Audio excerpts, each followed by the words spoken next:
Kebudayaan yang timbul dari budi dan daya rakyat Indonesia seluruhnya terhitung sebagai kebudayaan bangsa. Bangsa Batak, sejarahnya merupakan titik-titik perbedaan sesuai situasi dan kondisi seiring waktu berlalu.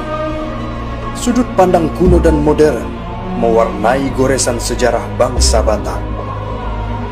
Kekayaan Samosir akan budidaya peninggalan sejarah, adat yang melekat, merupakan kebanggaan sebagai etnis Pertiwi.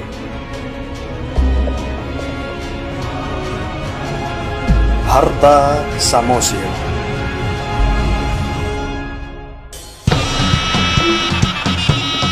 Pulau Samosir, pulau yang menyimpan seluruh informasi tentang suku bangsa Batak. Sebuah pulau vulkanik dengan ketinggian 1000 meter di tengah Danau Toba, Sumatera Utara. Disinilah sejarah suku bangsa Batak dapat digali. Sampai saat ini, sejarah bangsa Batak mempunyai dua cerita besar, kuno dan modern. Dalam sudut pandang kuno, masyarakat Batak percaya bahwa awal mula manusia merupakan Raja Ihat manusia yang diturunkan oleh Mulajadi Nabolon, sebutan masyarakat Batak waktu itu untuk Tuhan mereka. Garis sejarah ini diabadikan dalam sebuah tempat yang disebut Sopo Guru Tatea Bulan atau Rumah Guru Tatea Bulan. Tempat ini berisi patung-patung si Raja Batak dan keluarganya yang merupakan keturunan Raja Ihat manusia. Hingga saat ini, masyarakat Batak yang bermukim di Samosir masih percaya bahwa Sopo Guru Tatea Bulan yang berada di Pusuk Buhit merupakan tempat pertama orang Batak atau si Raja Batak berada. Bahkan, tempat itu disakralkan keberadaannya. Hal ini senada dengan yang disampaikan oleh Limbong, orang yang dipercayai untuk menjaga rumah Guru Tatea Bulan.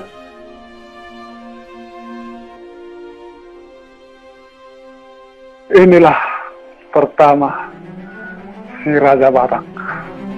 Mulanya orang manusia, namanya si Raja Ihat manusia. Inilah istrinya, Opung Boru, Tantan Dewata, yang diturunkan dari langit.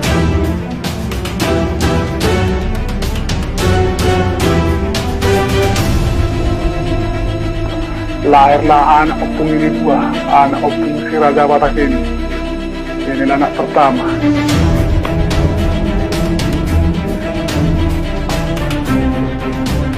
Inilah Opung Guru Tatea Bulan yang megang tunggal pandangan.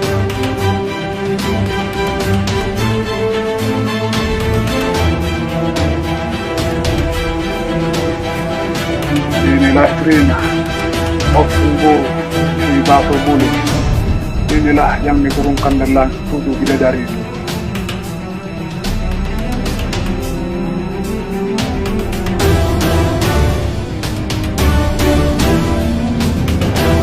Inilah nomor 2, adiknya, Opung Raja di Sumbaon yang memegang buku lalat dari ambil kulit kayu.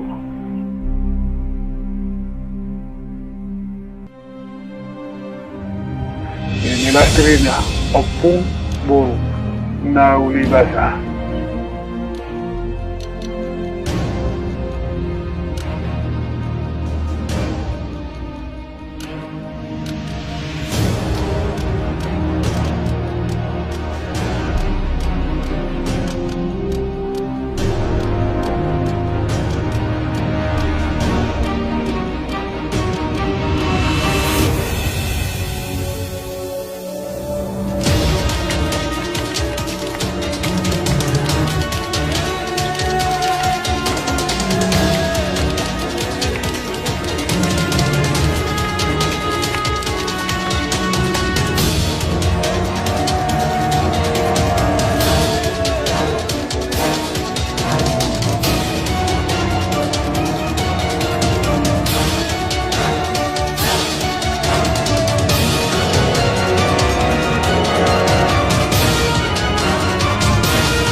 waktu perjalanan nenek moyang orang Batak itu dari Manchuria, karena berperang dengan orang Tartar, mereka kalah, mereka melarikan diri ke selatan melalui daratan Cina, dan di perjalanan nenek moyang itu mereka berbaur dengan Cina sampai akhirnya sampai di Tibet.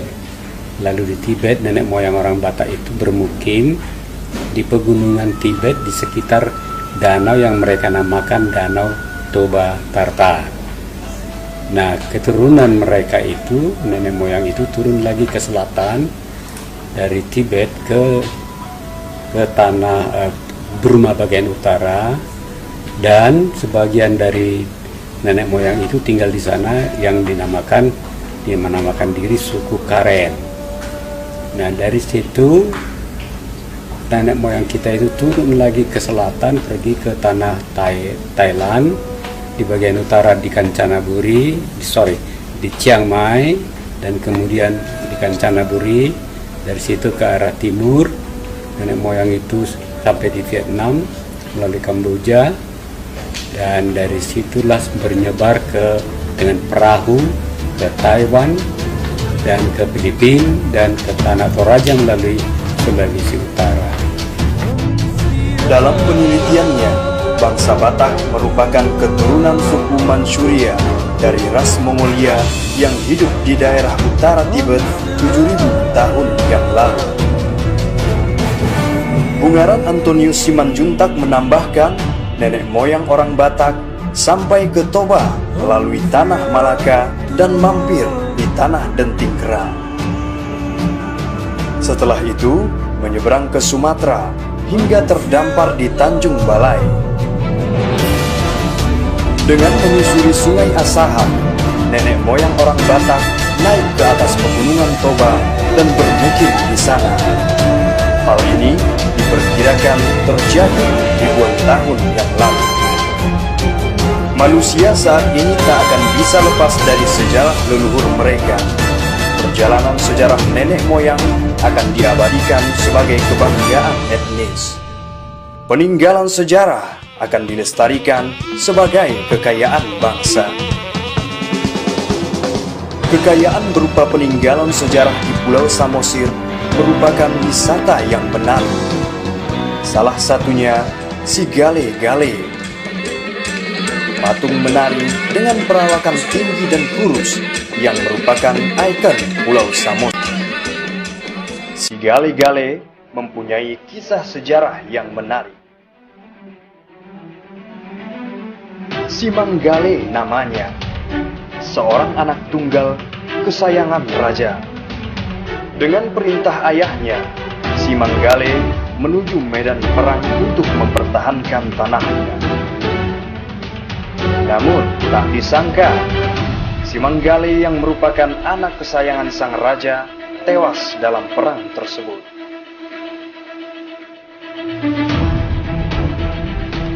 Sang raja yang menyayangi anak tunggal tersebut sangat merasa kehilangan.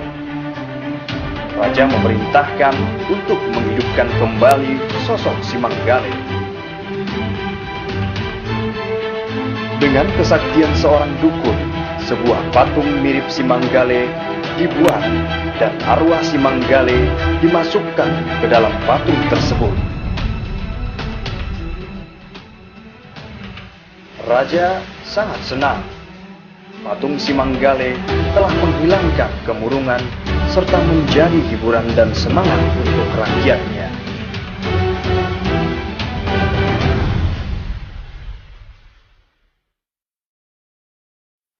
Patung si Gale-Gale saat ini digunakan untuk menarik wisatawan. Patung si Gale-Gale yang menari-nari dengan digerakkan dalam dapat dinikmati tariannya dan kita temui di Tomo, Pulau Samosir.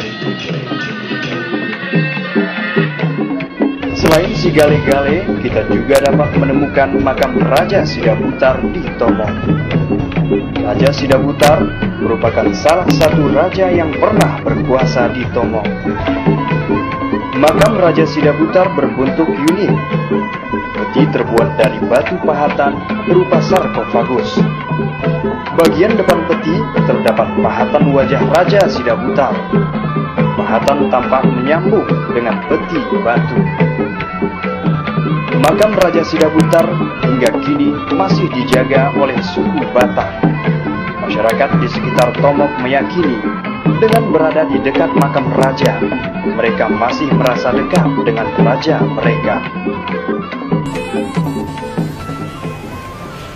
Mengenai makam Sidabutar, ada kepercayaan orang Batak bahwa orang tua itu bisa memberikan berkat atau rezeki kepada anak keturunan, kan begitu. Jadi supaya tetap dia hidup, maka diawetkanlah, dibikinlah suatu makam. Makam ini terbuat dari batu besar, itu dikorek, sarkofagus. Jadi tetap itu ada, dan ada harapan atau ada anggapan orang Batak, selama manusianya ada atau tulang-tulangnya ada, maka dia tetap berusaha untuk mendampingi keturunannya. Maka harus ada usaha orang Batak untuk mengawetkan orang tua. Selain menghargai makam rajanya, suku Batak juga mensakralkan peninggalan raja. Salah satunya Batu Hobon. Batu Hobon kan tempat penyimpanan harta kekayaan raja. Sudah, raja ini kan mempunyai banyak harta. Jadi itu disimpan dalam Batu Hobon. Batu Hobon itu dari batu besar yang dilubangi, dan untuk menyimpan harta itu disimpan di Batu Hobon itu. Batu Hobon merupakan batu berdiameter 1 meter dengan bagian bawah berongga.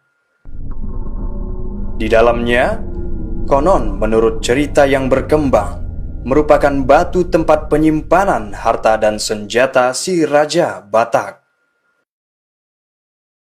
Selain tempat penyimpanan harta raja, Batu Hobon juga merupakan tempat sakral yang mana dikuasai oleh Opung Tatea Bulan. Hari ini datang kami dari Medan, dari tempat pengerantauan untuk mengenang dan untuk memperkenalkan kepada keturunan kami. Di sini adalah tempat sakral Opung Sejulu-Julu Tugu yang disebut Batu Hobon. Peninggalan sejarah yang dilestarikan menjadikan Pulau Samosir sebagai pulau wisata. Hal ini berdampak pada kehidupan masyarakat Samosir. Lapangan pekerjaan sebagai pedagang souvenir khas dan kuliner menjadi daya tarik para pengunjung. Namun, bercocok tanam dan nelayan merupakan pekerjaan utama masyarakat Batak di tanah Samosir. Masyarakat Batak memiliki falsafah, azas, sekaligus struktur dan sistem dalam kemasyarakatannya, dikenal dengan dalihan Natolu, yaitu Somba Marhula-hula, yakni hormat pada pihak keluarga ibu atau istri. Elek Marboru adalah ramah kepada saudara perempuan. Dan Manat Mardongan Tubuh adalah kompak dalam hubungan semarga.